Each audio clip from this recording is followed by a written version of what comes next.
जय श्री राम बच्चों। आज अपन फिजिक्स की तीसरी क्लास अपनी है और आपका सिवाय साइंस अकेडमी पर आपका स्वागत है। और अपन 2 क्लास कर चुके हैं। पहली जो क्लास थी अपनी उसके अंदर मैंने कंसेप्ट ऑफ फिजिक्स पढ़ाया था, ठीक है ना। फिजिक्स कहाँ से स्टार्ट हुई और उसमें अपन ने थोड़ा सा ब्रीफ किया था मैंने आपको ये कि फिजिक्स जो स्टार्ट हुई वो नेचर से स्टार्ट हुई है, ठीक है ना। जैसे अपन सारी चीज़ें अपन आसपास देखते हो सारी नेचर से स्टार्ट होती है, ठीक है ना। और नेचर ही अपन को सब कुछ देता है, ठीक है ना। तभी तो एक बात चलती है कि प्रकृति के साथ छेड़छाड़ करोगे तो वैसा ही होगा, क्योंकि प्रकृति के साथ अपन जैसा उसको देंगे वो वापस वैसा वैसा आपको रिएक्शन देगी। अगर अपन पेड़ लगाएंगे तो ही आपको ऑक्सीजन मिलेगी, अगर अपन पेड़ कट करेंगे तो आपको कार्बन डाइऑक्साइड मिलेगी या ज़्यादा होगी कार्बन डाइऑक्साइड एनवायरनमेंट में और अपन को ही प्रॉब्लम होगी, ठीक है ना। इस सिमिलरली अपन देख लो कि अगर कोरोना वायरस भी जैसे चल रहा था वो भी कैसे हुआ, जैसे अपन ने प्रकृति के साथ छेड़छाड़ की वैसे ही प्रकृति ने आपको ऐसा वायरस दिया।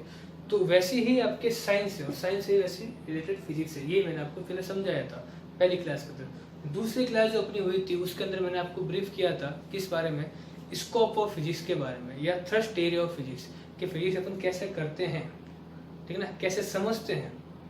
तो उसका 2 मेथड थे, यूनिफिकेशन और रिडक्शन। और फिर मैंने आपको स्कोप ऑफ फिजिक्स बताया था कितनी लेंथ तक अपन मेजर करते हैं और कितने मास तक अपन मेजर करते हैं, इलेक्ट्रॉन के मास से लेकर एटॉमिक मास से लेकर अपन यूनिवर्स के मास तक। और आज अपन एक नया टॉपिक ले रहे हैं, वो है आपका फोर्स। और टॉपिक पे क्या है आपके पास, फोर्स है अपने पास टॉपिक, ठीक है। और अगर अपन फोर्स को अपनी लोकल लैंग्वेज में अपन बोलते हैं तो क्या बोलते हैं, ताकत। अपन बोलते हैं ना किसी के पास ताकत ज़्यादा है, ताकत का मतलब क्या हो, इसके पास फोर्स ज़्यादा है, ठीक है ना। तो ताकत जो अपने हिंदी वर्ड के अंदर है और ऐसे अपने फोर्स इंग्लिश के अंदर वर्ड है, लेकिन दोनों का मतलब अपन लोकल लैंग्वेज में मतलब क्या होता है, ताकत लगाना, बल लगाना, ठीक है ना। तो वैसे ही अपन क्या पढ़ेंगे आज, फोर्स के बारे में पढ़ेंगे, ठीक है ना। वैसे तो फोर्स बहुत सारे हैं, आपने देखा ही होगा बहुत सारे फोर्स है और अपन यूज करते भी है, क्योंकि विदाउट फोर्स अपनी कोई भी लाइफ जो अपनी डेली लाइफ है वो बिल्कुल भी नहीं चलती है, ठीक है। कोई भी चीज़ आप देख लो, विदाउट फोर्स आपकी लाइफ चलनी नहीं है, ठीक है ना।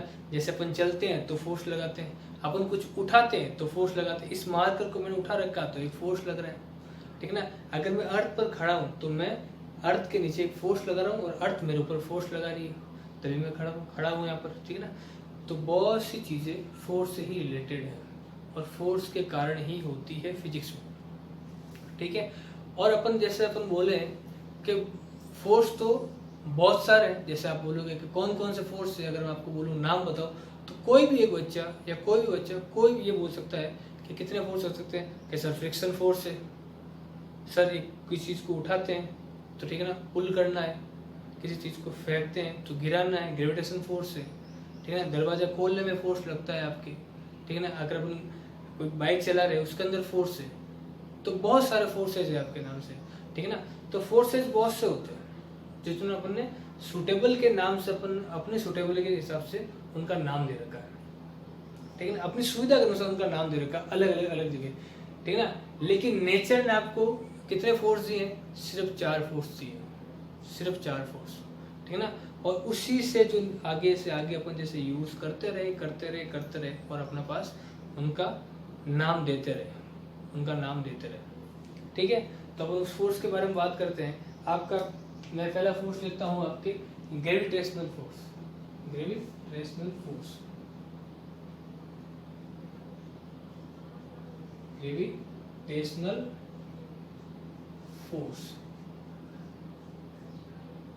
ये तो आपने बचपन से ही सुना होगा कि अपन अर्थ पर क्यों टिके हुए हैं, किससे टिके हुए हैं, ग्रेविटेशनल फोर्स के कारण। गुरुत्वाकर्षण बल लग रहा है अपना, ग्रेविटेशनल फोर्स लग रहा है, अर्थ अपन को खींच रही है। सारी चीजें अर्थ पर क्यों है, क्योंकि अर्थ अपन को क्या कर रही है, खींच रही है, तभी तो अपन है, नहीं तो अपन उड़ रहे होते, ठीक है ना। तो अगर अपन को ग्रेविटेशनल फोर्स है, दूसरा फोर्स कौन सा है आपकी, electromagnetic force.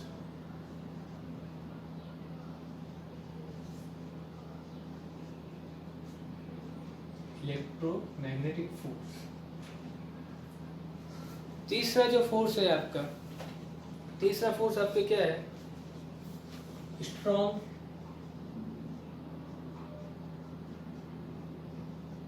Nuclear force. Fourth जो आपके फोर्स है वो कौन सा है आपके, वीक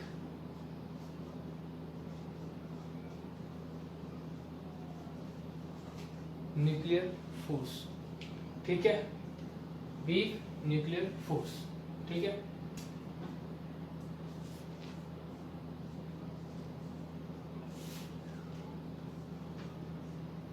वीक न्यूक्लियर फोर्स।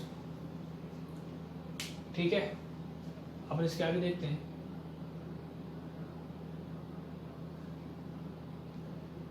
ठीक है, और अपन इसके आगे की बात करते हैं क्या है।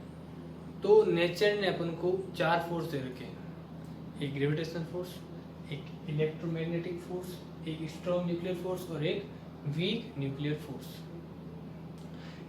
ठीक है ना। एक फोर्स अपन रात दिन देखते हैं, अपन जब से पैदा हुए समझने लगे, अपन को पता चला कि अर्थ कोई भी चीज़ अगर अपन नीचे गिराएंगे तो वो नीचे गिरेगी, तो किसके कारण गिरेगी, ग्रेविटेशनल फोर्स के कारण गिरेगी। ठीक है, तो ये चीज़ तो अपन सुनते आए और अपन को पता है कि ये बहुत ज़्यादा ताकतवर फोर्स है। अगर अपन इतना बड़ा पत्थर, ठीक है ना, उससे भी बड़ा, ठीक है ना, अपन ये भी कह सकते हैं कम से कम 500 किलो का पत्थर अगर अपन ऊपर किसी पर्वत से नीचे फेंकेंगे, नीचे लुढ़काएंगे तो वो नीचे जाकर गिरेगा। ठीक है, वो नीचे जाकर आपके गिरेगा। ठीक है, तो वैसा ही सिस्टम आपके अपन देखते हैं इसके आगे। ग्रेविटेशनल फोर्स जो है वो किस पर डिपेंड करता है, ग्रेविटेशनल फोर्स आपके किस पर डिपेंड करता है, ठीक है ना, मास पर डिपेंड करता है। मास पर कैसे, क्योंकि अगर अपन किसी चीज को फेंकते हैं तो किस पर डिपेंड करेगा, मास पर डिपेंड करेगा, क्योंकि बिना मास ये फोर्स लगता ही नहीं है। ठीक है ना, अगर कोई मास होगा ही नहीं तो फोर्स लगेगा ही नहीं। तो इसलिए अपन क्या कर रहे हैं, मास पर डिपेंड करते हैं। ठीक है, तो मास पर डिपेंड करता है, तो पहला फोर्स किस पर डिपेंड करता है, मास पर। ठीक है ना, दो पार्टिकल, दो कोई भी चीज दे रखी है, जैसे ये दो अगर दो मार्कर हैं आपके पास, ये एक दूसरे पर कौन सा फोर्स लगा रहे होंगे, ये एक दूसरे को फोर्स लगा रहे हैं। ठीक है ना, तो वैसे ही अर्थ एक फोर्स लगाती है दूसरे मास पर, जैसे मेरे ऊपर, आपके ऊपर, सबके ऊपर एक फोर्स लगा रही है। वो कौन सा फोर्स है, ग्रेविटेशनल फोर्स। तो वो किस पर डिपेंड करता है, आपके मास पर डिपेंड करता है। इलेक्ट्रोमैग्नेटिक फोर्स किस पर डिपेंड करता है, आपके इलेक्ट्रिक चार्ज पर, इलेक्ट्रिक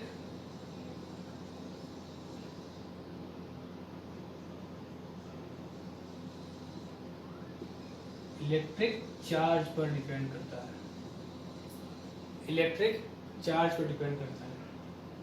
ठीक है, मैं नंबर लगा देता हूँ आपके लिए इसके अंदर कि ये पहले है।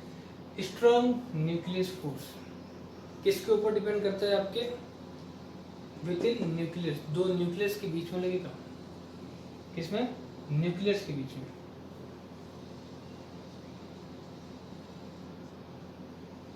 कम से कम दो न्यूक्लियस आपको चाहिए होंगे, और ये भी कहाँ आपके यूज होगा, न्यूक्लियस के अंदर।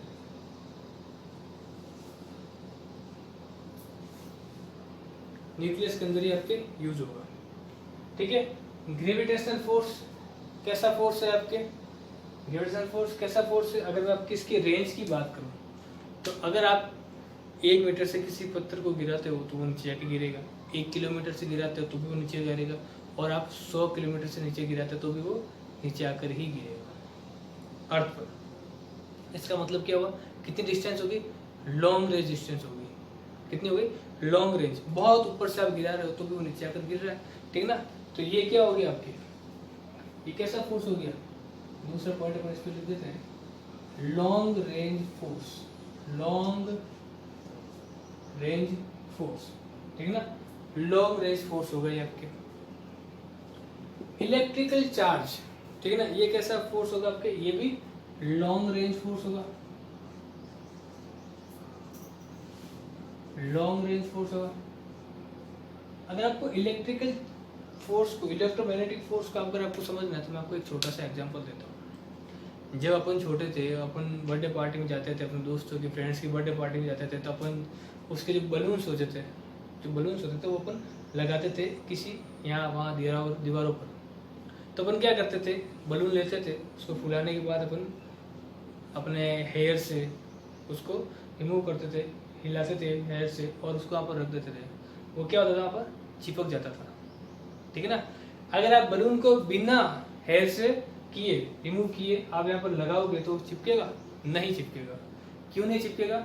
इसका रीजन क्या होगा कि उन दोनों के बीच में कोई फोर्स लगा नहीं है, ठीक है ना। वो कौन सा फोर्स लगेगा?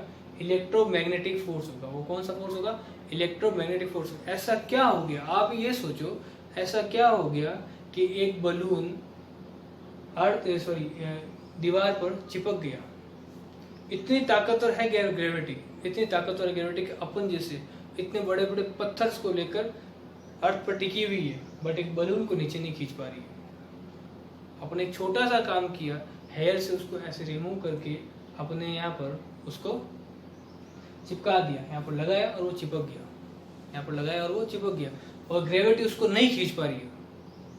इतनी ताकतवर ग्रेविटी उसको नहीं खींच पा रही है, तो इसका मतलब क्या हो गया कि ऐसा एक फोर्स है, ऐसा एक फोर्स है जो कहाँ पर है, ऐसा एक फोर्स है जो कहाँ पर है, अर्थ पर है, अपने सराउंडिंग है, और वो ग्रेविटी से भी ज़्यादा ताकतवर है। तो ये होता है आपकी इलेक्ट्रोमैग्नेटिक फोर्स, ठीक है ना। लॉन्ग रेंज फोर्स होता है आपकी, ठीक है ना। ये आपके शॉर्ट रेंज होता है, क्योंकि क्यों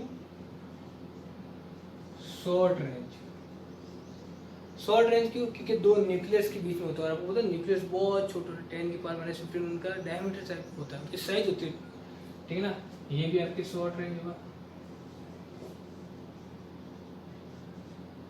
ठीक है। तो अपन ने दो पॉइंट इसके चीज में पढ़ लिए, ठीक ना। अब ग्रेविटेशन फोर्स के बारे में थोड़ा सा और देखते हैं। आपने कभी सोचा है या आपने कभी देखा है कि अर्थ किसी को खींचती है लेकिन आपस उसको फेंकती है क्या? अगर मैंने ये अर्थ है, मान लो मेरा हाथ है, अर्थ की एक सरफेस है और ये इसको यहाँ पर खींचती है, आप उसको फेंकेंगे क्या? नहीं फेंकती है। कोई भी चीज़ अगर आप नीचे गिराते हो तो वो नीचे जाकर अर्थ की सरफेस पर टच हो जाएगी, अर्थ की सरफेस पे टच हो जाएगी, लेकिन वापस अर्थ उसको कभी फेंकती नहीं। ऐसा कभी हुआ कि अर्थ ने किसी को फेंक दिया हो? ऐसा कोई फोर्स लगाओ जो वापस ऊपर चला गया होगा, नहीं लगता हो, ठीक है ना। तो क्या हो गया, ये कैसा फोर्स है? सिर्फ अट्रैक्शन करता है किसी चीज को, क्या करेगा? अट्रैक्ट करेगा, अट्रैक्शन,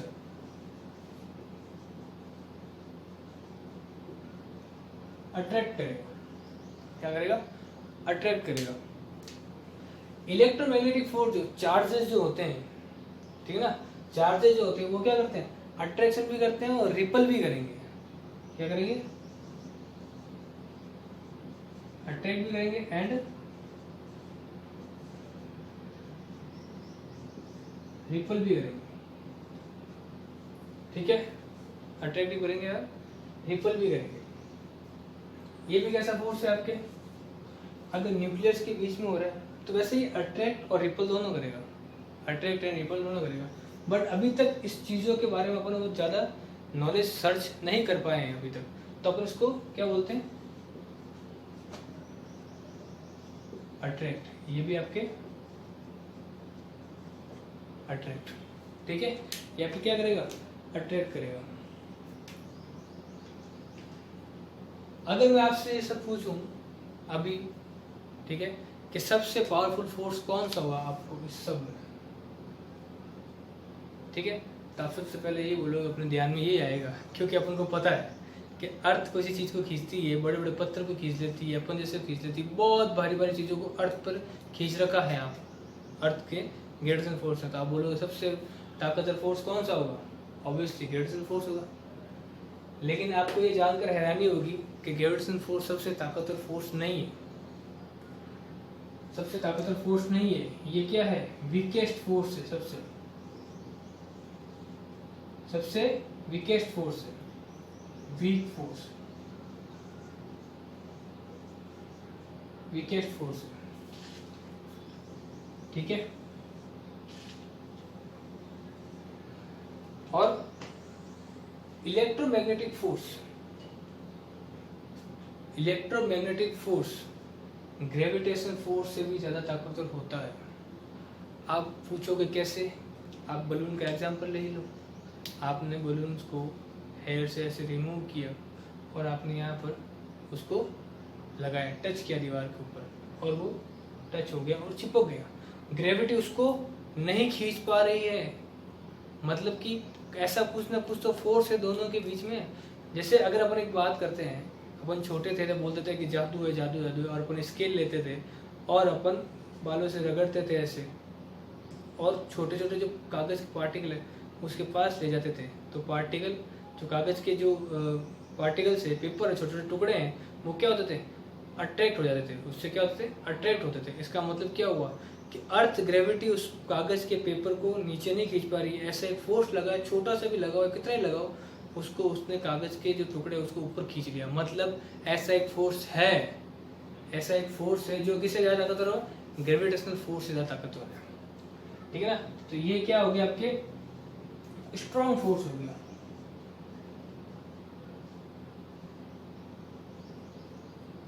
कितना स्ट्रॉन्ग हो गया आपके ये, 10 की power 36 times strong.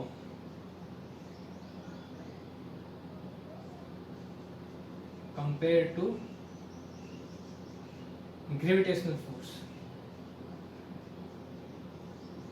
Compare to gravitational force.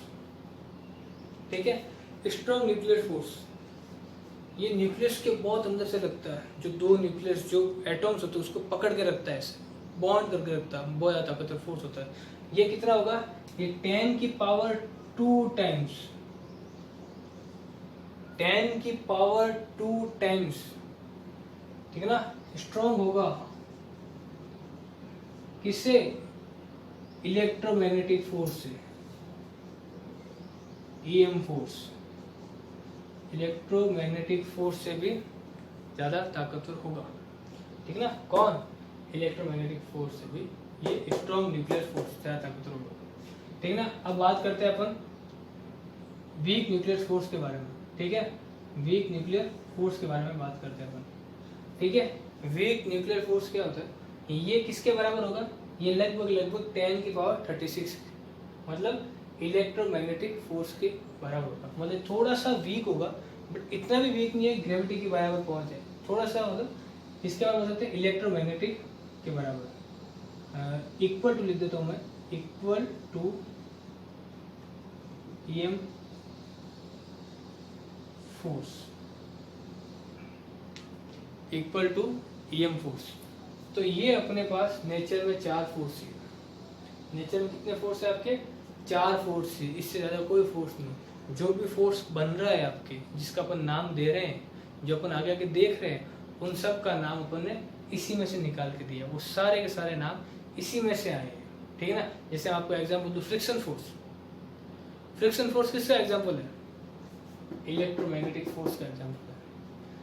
कैसे, मान लो जब आप कोई बाइक चला रहे हो और आपने ब्रेक लगाया, तो एक बॉडी दूसरी बॉडी पर क्या कर रही है, सड़क पर वो क्या कर रहे हैं, टायर रगड़ रहे हैं। मतलब उसके जो चार्ज है वो एक दूसरे के पास क्या रहे हैं, एक दूसरे के पास इसके चार्ज हो, सॉरी इसके चार्ज हो वो इसके पास जा रहे हैं, और इसके चार्ज हो वो इसके पास जा रहे हैं, मतलब ट्रांसफर हो रहे हैं, एक दूसरे के पास ट्रांसफर हो रहे हैं। और जब हम फ्रिक्शन फोर्स लगाते हैं तो वो क्या होते हैं, चिपक जाते हैं, एक दूसरे के पास चिपक जाते हैं।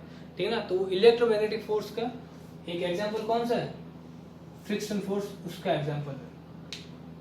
ठीक है। तो ये आपके 4 तरह के फोर्स है, electromagnetic force, gravitational force, electromagnetic force, strong nuclear force और वीक न्यूक्लियर फोर्स। ठीक है। ये 4 फोर्स से अपन ने नेचर ने अपन को दी है। बाकी अपन का इसका यूज करके करके करके अपन सारी चीजें बना ली है, और भी बहुत सी चीजें अपन बनाते जाएंगे। ठीक है। तो मेरे हिसाब से आपको समझ में आया होगा। ठीक है। फिर भी अगर आपको नहीं समझ में आता है, कोई चीज़ आपको प्रॉब्लम कर रही है, देन आप कमेंट करो उसके अंदर। ठीक है ना। कमेंट करने के बाद मैं उसको जरूर सॉल्व आउट करूँगा और आपस उसकी कोई नई क्लास लेकर उसको आपको समझाऊंगा। वीडियो को लाइक करना, शेयर करना, कमेंट जरूर करना। ठीक है। और सब्सक्राइब करना। Thank you.